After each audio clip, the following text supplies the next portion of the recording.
Wyoming Territory, 1879. The wind howled across the rolling plains, carrying the scent of rain as dark clouds gathered on the horizon. Xavier Abbott stood on the porch of his modest homestead, watching his 5-year-old son Daniel chase a chicken across the yard. The boy's laughter cut through the somber mood that had gripped Xavier since his wife's passing 2 years ago. Life on the frontier was unforgiving for a man alone, but doubly so for a single father. At 26, Xavier was still young, but the frontier had aged him beyond his years. His broad shoulders carried the weight of the ranch, his son, and the crushing loneliness that came with the territory. Though handsome with his dark hair, strong jawline, and clear blue eyes, Xavier rarely noticed the appreciative glances from the women in town. What was the point? The frontier took everything eventually. His wife Sarah had taught him that.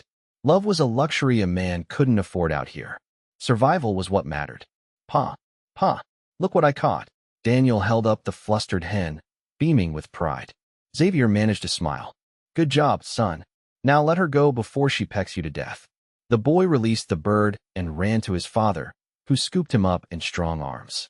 Daniel was all Xavier had left in this world, the only thing worth fighting for. He had built walls around his heart, believing that attachment only led to more pain. The frontier was no place for second chances at love. It was a place where men like him worked until their bodies gave out, protecting what little they had against nature's cruelty and the lawlessness that permeated the territory. Storm's coming, Xavier murmured, tousling his son's hair.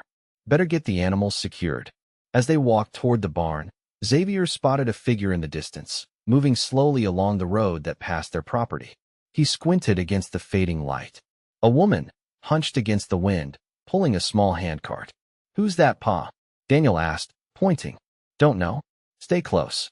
Xavier watched warily as the figure approached. Strangers meant trouble more often than not. His hand instinctively moved toward the revolver at his hip. The woman stopped at his fence line. Even from a distance, he could see she was struggling against the worsening weather. Hello there, she called out, her voice nearly lost in the wind. Might I trouble you for shelter? Just until the storm passes. Xavier hesitated. His instinct was to turn her away, another mouth to feed, another potential threat to his son. But the dark clouds were now directly overhead, and the first fat raindrops began to fall. Come on through, he called reluctantly. Barn's got plenty of room.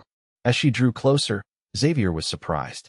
He'd expected an elderly woman based on her stooped posture and slow gait, but the face that looked up at him belonged to a young woman, perhaps 22 or 23. Despite being covered in trail dust, her features were delicate and pretty. Large green eyes dominated her heart-shaped face, and wisps of honey-blonde hair escaped from beneath a faded bonnet. Thank you, sir, she said, her voice soft but clear. I'm most grateful. Xavier Abbott, he said curtly. This is my son Daniel. She smiled at the boy. Hello, Daniel. I'm Penelope Vasquez. Most people call me Penny. Daniel waved shyly, then buried his face in his father's shoulder. Storm's coming fast, Xavier said, gesturing toward the barn. You can stay in there tonight. It's dry at least. That's more than kind, she replied, pushing her cart forward. Xavier noticed she was limping. You hurt? Penny shook her head. Just a long day's walk. I'll be fine after some rest. In the barn, Xavier quickly arranged a sleeping area in an empty stall, laying down clean straw and a couple of horse blankets. It ain't much, he said, lighting a lantern and hanging it on a hook. It's perfect, she said, sinking down onto the makeshift bed. Better than being caught in that. She nodded toward the door as thunder cracked overhead. Daniel peered at her cart. What's in there? Daniel, Xavier chided. Don't be nosy. Penny laughed, a musical sound that seemed out of place in the weathered barn. It's all right. Just my worldly possessions. And a few things I sell when I can. I make remedies, you see. Tinctures and salves. My grandmother taught me. Xavier frowned. You're a medicine woman? Of sorts, she replied, meeting his gaze steadily. Nothing magical, just good herbs and knowledge. Oomph, Xavier grunted. He didn't trust traveling salespeople or their mysterious concoctions. Come on, Daniel. Let's get back to the house. Supper's waiting. The lady can't eat with us? Daniel asked innocently. Xavier hesitated, torn between hospitality and caution. Miss Vasquez needs her rest, he said finally. I don't want to impose, Penny said quickly. This is more than enough. Later, after putting Daniel to bed, Xavier returned to the barn with a plate of food, beans, cornbread, and a small piece of salt pork. He told himself it was just basic human decency, nothing more. Penny was sitting cross-legged on her blanket, sorting through a collection of small bottles and cloth pouches. She looked up as he entered, and for a moment, the lantern light caught her features in a way that made Xavier's breath catch. She was beautiful, with a quiet strength in her eyes that reminded him of the frontier women who survived against all odds. I brought you some supper, he said gruffly, setting the plate down. Thank you. She smiled, and he noticed a small dimple in her right cheek. You're very kind. It's nothing. He turned to leave. Mr. Abbott, she called after him. Your boy, he has a cough. Xavier stopped. How did you know that? I heard it when he was talking. Nothing serious yet, but with winter coming. We manage. His tone was defensive. Penny nodded. Of course. I have something that might help. No charge, she added quickly, seeing his expression harden. Consider it payment for your kindness. Before he could argue, she handed him a small jar. 2 spoonfuls before bed. It's just honey, wild cherry bark, and a touch of licorice root. Nothing strange, I promise. Xavier looked at the jar suspiciously but took it. I'll think about it. That night, as the storm raged around the homestead, Xavier lay awake listening to Daniel's slight wheeze. The boy had been coughing more lately, and nothing Xavier tried seemed to help. Reluctantly, he got up and retrieved the jar Penny had given him. Just this once, he muttered, carefully measuring a dose for his sleeping son. Morning dawned clear and bright, the storm having passed in the night. Xavier rose early as always, surprised to find the cough medicine jar on his nightstand, empty. He must have used more than he realized. More surprising still was Daniel, sleeping peacefully without the raspy breathing that had worried Xavier for weeks. When he stepped outside to begin his morning chores, Xavier was startled to see smoke rising from the kitchen chimney. He hurried inside to find Penny at his stove, cooking breakfast as Daniel sat at the table, chattering away. What's going on here? Xavier demanded. Penny turned, a flush spreading across her cheeks. I hope you don't mind. Daniel came to the barn at first light, said he was hungry. I thought I'd make myself useful. I don't need charity, Xavier said stiffly. It's not charity to help a neighbor, she replied. Besides, Daniel's been teaching me all about your farm. He's quite the talker. Pa, Miss Penny makes the best pancakes, Daniel exclaimed, his voice clear and strong without the cough that had plagued him. Xavier stared at his son, then at Penny, suspicion warring with gratitude. The medicine worked. She nodded. Wild cherry bark usually does. Nothing mysterious about it. Over breakfast, which was indeed better than anything Xavier had managed in years, Daniel peppered Penny with questions. Where was she from? Where was she going? Why was she traveling alone? Daniel, that's enough, Xavier finally interrupted. Miss Vasquez will be moving on today. Penny's smile faltered slightly. Of course. I've imposed enough. No, Daniel protested. She can't go yet. She hasn't seen the new calf or the chickens or Daniel, Xavier said firmly. Miss Vasquez has her own journey. Penny stood, gathering the plates. Your father's right, Daniel. But I thank you for wanting to show me around. The boy's lower lip trembled. But Pa, you said we need help with the garden, and Miss Penny knows all about plants. She told me so. Xavier ran a hand through his hair, frustrated. It was true, the vegetable garden was suffering from neglect. Sarah had always tended it, and Xavier had neither the time nor the knowledge to keep it thriving. I could stay a day or two, Penny offered hesitantly. Help get your garden in order before winter. As payment for your shelter. Xavier wanted to refuse. Letting her stay meant letting down his guard, creating an opening for disappointment when she inevitably left. Everyone left the frontier eventually, by choice or in a pine box. But Daniel was looking at him with pleading eyes, and the thought of his son's cough returning made the decision for him. 2 days, Xavier conceded. Then you'll be on your way. Penny nodded, but there was something in her eyes, a flash of determination that Xavier couldn't quite interpret. 2 days, she agreed. Those 2 days stretched into a week as Penny proved herself invaluable around the homestead. She didn't just salvage the garden. She expanded it, showing Xavier which plants would survive the Wyoming winter and how to preserve the last of the summer harvest. She repaired Daniel's clothes, organized the chaotic kitchen, and even helped mend the chicken coop. More importantly, she brought laughter back to the house. Daniel flourished under her attention, and Xavier found himself lingering over evening meals, listening to her stories about traveling across the frontier. "Why are you really here?" he asked her one evening as they sat on the porch, watching the sunset while Daniel played with a wooden horse Xavier had carved. Penny was silent for a moment. "I'm looking for something." "What?" "A place where I'm needed," she said simply. "Where I can put down roots." "The frontier's a hard place for a woman alone," Xavier said. She smiled. "I'm tougher than I look." "I believe that," he admitted. "But why travel? Most women your age are settled with families." A shadow crossed her face. "Not all of us get that chance, Mr. Abbott." "Xavier," he corrected automatically. "After all this time, you might as well use my name." Her smile returned. "Xavier, then." Something shifted between them in that moment, a wall lowering, if only slightly. Xavier found himself telling her about Sarah, how they'd come west with dreams of building something lasting, how fever had taken her during a harsh winter, leaving him alone with an infant son and a half-built dream.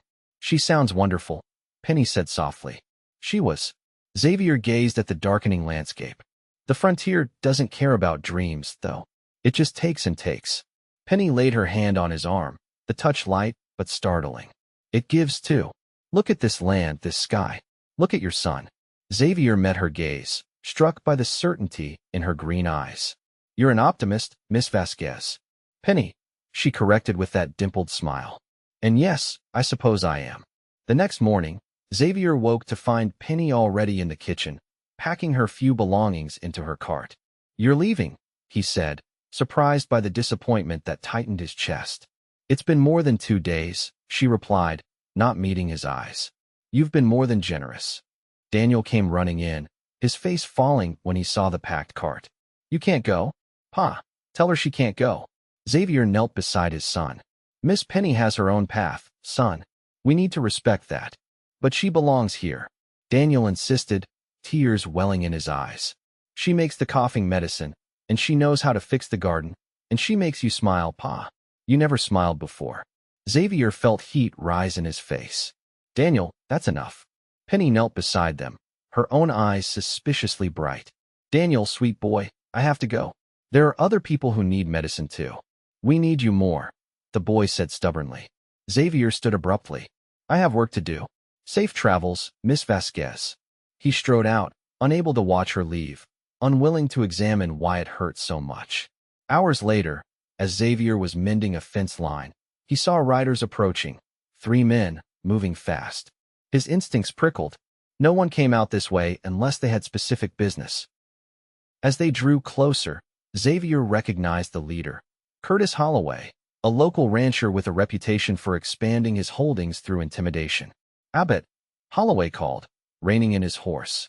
"Been meaning to pay you a visit." Xavier straightened, hand resting near his revolver. "What can I do for you, Holloway?" "It's what I can do for you." The rancher smiled without warmth.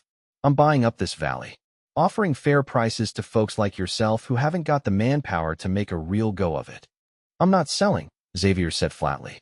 Holloway's smile disappeared. "That's a mistake. Winter's coming. Hard for a man alone with a kid. I manage. For now," one of Holloway's men added. "Accidents happen out here. Fires. Cattle rustling." The threat hung in the air between them. Xavier tensed, calculating his odds against 3 armed men. "Is there a problem here?" Xavier turned to see Penny walking toward them, her chin high despite being dwarfed by the mounted men. "This doesn't concern you, miss," Holloway said dismissively. "Mr. Abbott is my employer," Penny said clearly. "So yes, it does concern me." Xavier stared at her. "Employer? Didn't know you'd hired help, Abbott," Holloway said, eyeing Penny with new interest. "Thought you were too proud for that." "Circumstances change," Xavier said, following her lead. "Miss Vasquez manages the household and garden. Allows me to focus on expanding the herd." Penny nodded. "We've plans to double production next season. Mr. Abbott's quite the forward thinker." Holloway's eyes narrowed. "Is that so? Well, my offer stands. Think about it, Abbott. Might be safer for everyone." With that, he wheeled his horse around, and the 3 men galloped away. As soon as they were out of earshot, Xavier turned to Penny. "I thought you were leaving." "I was," she admitted. but I got to the main road and couldn't do it. I was on my way back when I saw them."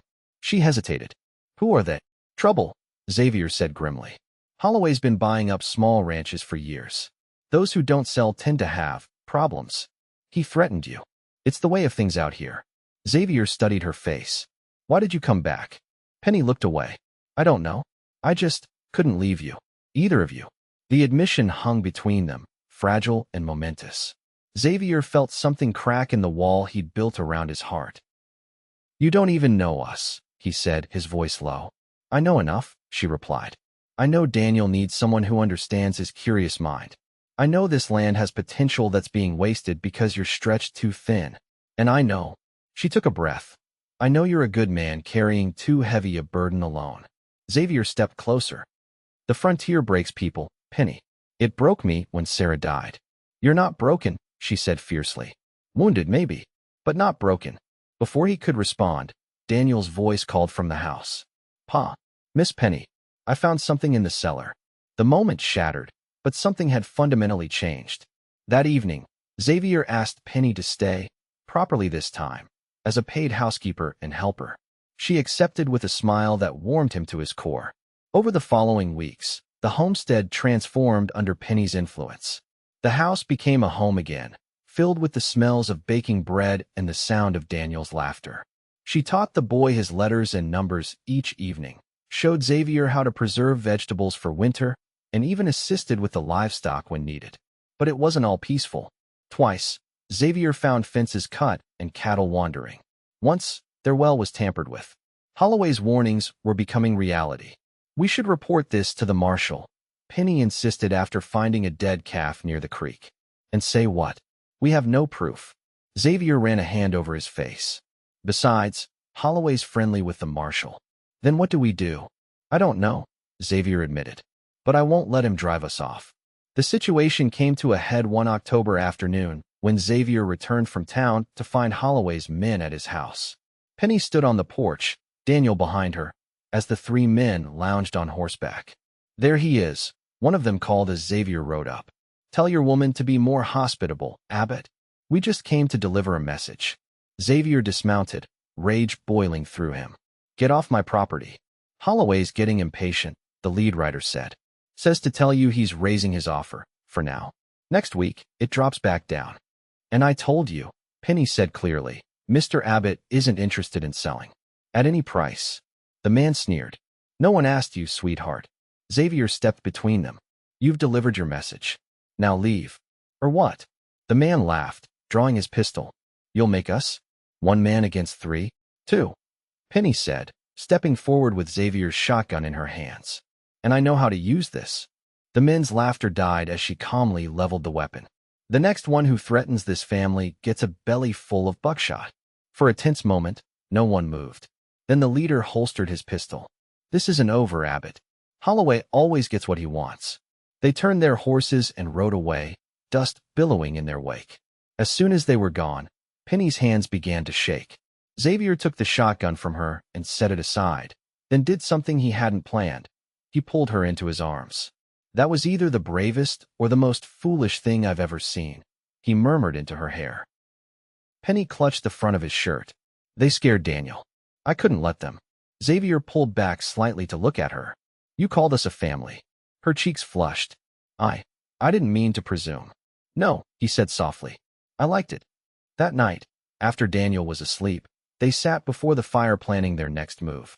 Holloway wouldn't give up, and winter was approaching fast. "We could sell," Penny suggested hesitantly. "Find somewhere else, somewhere safer." Xavier shook his head. "This land is all I have to give Daniel. It's his future." "Then we fight," she said simply. "We?" Xavier raised an eyebrow. Penny met his gaze steadily. "Yes, we. Unless you want me to leave."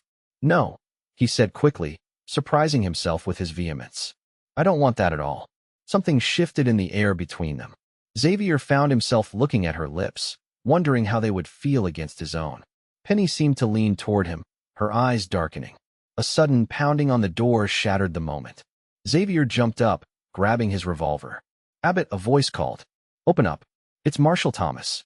Xavier exchanged a worried look with Penny before opening the door. The marshal stood on the porch, looking grim. Evening, Marshall. What brings you out so late? Got a complaint about you threatening Holloway's men at gunpoint, the marshal said. Care to explain? Before Xavier could speak, Penny stepped forward. That's not what happened, Marshal. Those men came here threatening us, brandishing weapons around a child. The marshal's eyes narrowed. And who might you be, miss? Penelope Vasquez. I work for Mr. Abbott. Well, Miss Vasquez, it's your word against theirs. And in these parts, Holloway's word carries weight. Xavier stepped forward. Marshal, those men have been sabotaging my property for weeks. Cut fences, poisoned well, slaughtered livestock. Got any proof? You know I don't. The marshal sighed. Look, Abbott, I'm just doing my job. Keep your woman in line, and maybe consider Holloway's offer. Frontier's no place for a man alone with a child. He's not alone, Penny said firmly. After the marshal left, Xavier paced the small cabin. This is getting dangerous. Maybe you should take Daniel to town for a while.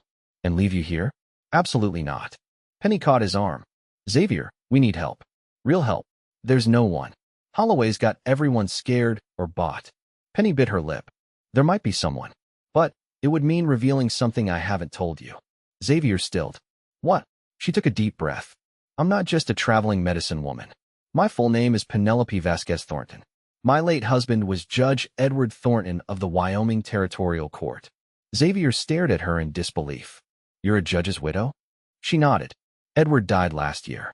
Consumption. He was much older than me. We were only married 3 years. Why didn't you tell me? Because I wanted to be just Penny, she said simply. Not the judge's widow, not someone to be treated differently because of who my husband was. I wanted to find a place where I mattered for myself. Xavier struggled to process this revelation. So all this time, you weren't just a wandering woman. I was exactly what I appeared to be, she interrupted. A woman looking for somewhere to belong. The difference is, I have connections. Edward's former colleagues respect his memory. If I write to Judge Wilson in Cheyenne, explain what Holloway is doing. It could work, Xavier admitted. But why would you do that? Risk your reputation by associating with a struggling rancher against someone like Holloway. Penny stepped closer. Because I care about you, Xavier. About Daniel. About this place. She gestured around them. For the first time since Edward died, I feel like I'm home. The admission hung in the air between them. Xavier felt his carefully constructed walls crumbling as he looked into her earnest green eyes. Before he could respond, a noise from outside caught his attention, the sound of breaking glass, followed by Daniel's frightened cry. Fire! Penny gasped, pointing to an orange glow now visible through the window.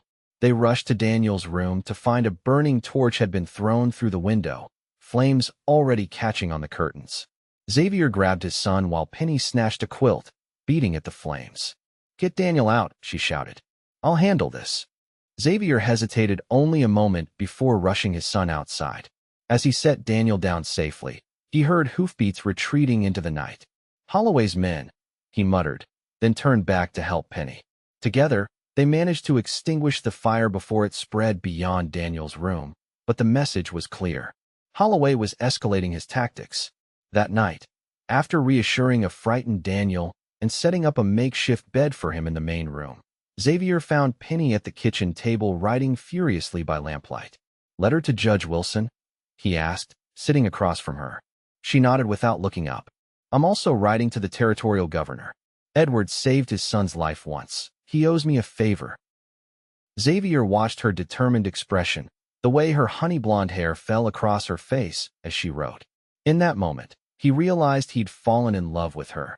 This brave, kind woman who had wandered into his life and refused to be driven away by his grief or Holloway's threats. Penny, he said softly, why did you really come back that day? When you saw Holloway's men? She set down her pen and finally met his eyes. Because in all my wandering, I'd never found a place that felt right until I was here. With you and Daniel. Xavier reached across the table and took her hand. I thought the frontier had taken everything I cared about. I was just waiting to die, going through the motions for Daniel's sake. And then you showed up. And changed everything? She smiled faintly. And showed me life wasn't over, he corrected. That there could be warmth and laughter again. Penny turned her hand to lace her fingers with his. I never expected to find another chance at happiness. After Edward died, I just existed. Until that storm forced me to your door. Stay, Xavier said simply. Not as my housekeeper. Just stay. The words hung between them, full of meaning. Penny's eyes shimmered with unshed tears. I want to. But Holloway, we'll face him together, Xavier said with newfound determination. Write your letters. Call in your favors. But whatever happens, I don't want to lose you. The next 2 weeks were tense. They took turns keeping watch at night, while waiting for responses to Penny's letters. Holloway's men were spotted near the property several times, but didn't approach. The waiting was almost worse than direct confrontation. Then, on a crisp November morning, riders appeared on the horizon, not Holloway's men, but a proper posse led by a distinguished-looking man in a dark coat. Judge Wilson. Penny breathed, recognizing him from the porch. Xavier stood beside her, shotgun ready but pointed at the ground. Are you sure? She nodded. And that's Marshal Reynolds from Cheyenne with him, Edward's old friend. As the group approached, Xavier felt a mixture of hope and apprehension. This was either their salvation or the final act in Holloway's campaign against them. Judge Wilson reined in his horse before the porch. Mrs. Thornton, he said formally, tipping his hat to Penny. Your letter was most disturbing. Everything I wrote is true, Judge, she replied. Curtis Holloway has been terrorizing smaller ranchers throughout the valley. The judge nodded grimly. So others have finally admitted, once they knew the territorial authorities were involved. He turned to Xavier. You must be Abbott. I understand you faced the worst of Holloway's aggression. My son was nearly killed in a fire they set, Xavier said quietly. Holloway and his men are being detained in town as we speak, Marshal Reynolds added. We found evidence connecting them to several acts of vandalism and intimidation. With your testimony and others, they'll face serious charges. Relief washed over Xavier. He reached for Penny's hand, squeezing it tightly. Thank you for coming. Judge Wilson's eyes noted their clasped hands with approval. Mrs. Thornton has always been an excellent judge of character. Edward would be pleased to see her advocating for justice again. After the officials departed, promising to return for formal statements, Xavier, Penny, and Daniel stood together on the porch, watching them go. Is it really over? Penny asked softly. Xavier put his arm around her shoulders. Thanks to you. I believe it is. Does this mean Miss Penny can stay forever now? Daniel asked, looking up at them hopefully. Xavier and Penny exchanged glances, a silent communication passing between them. Well, son, Xavier said carefully. That's something I need to discuss with Miss Penny. That evening, after Daniel was asleep, Xavier took Penny's hand and led her outside. The night was clear and cold, stars scattered like diamond dust across the Wyoming sky. I never believed in second chances, Xavier said quietly. The frontier taught me that loss was permanent, that dreams were foolish. And now? Penny asked, her face illuminated by moonlight. Now I believe a wandering woman can change a man's life by sleeping in his barn, he said with a smile. I believe my son can have a mother again.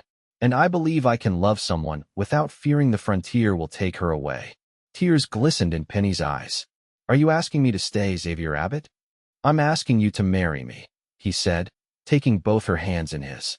To build something lasting here, together. To be Daniel's mother and my wife. Yes, she whispered. 1,000 times yes. 6 months later, on a perfect spring day, Xavier and Penny stood before Judge Wilson on their front porch, exchanging vows while Daniel watched with undisguised joy. Neighbors from miles around had come to witness the union, many of them former victims of Holloway's schemes who had found the courage to stand against him thanks to Penny's intervention. Holloway himself was serving time in the territorial prison, his land divided and sold to those he had wronged. As Xavier slipped a simple gold band onto Penny's finger, he marveled at how completely his life had transformed. The homestead was thriving, with expanded gardens and a growing herd. Daniel was flourishing under Penny's nurturing care, and Xavier himself had rediscovered joy, purpose, and love. I now pronounce you husband and wife, Judge Wilson declared. What God has joined together, let no man put asunder. Xavier drew Penny into his arms for their first kiss as a married couple, the cheers of their guests fading away as he lost himself in the moment. Pa, can I hug Mama now? Daniel called impatiently. Penny laughed against Xavier's lips before turning to scoop up their son. You certainly can, sweetheart. That night, after the celebration had ended and Daniel was asleep in his newly rebuilt bedroom, Xavier and Penny stood on the porch, his arms wrapped around her from behind as they gazed at their land. "When I let you sleep in that barn," Xavier murmured against her hair, "I never imagined you'd change everything." Penny leaned back against him. "And when I asked for shelter from a storm, I never imagined I'd find my heart's home." Xavier turned her in his arms to face him. "The frontier isn't just about what it takes from us," he said, finally understanding what she had tried to tell him all along. "It's about what we build together, despite everything." "And we've built something beautiful," Penny whispered.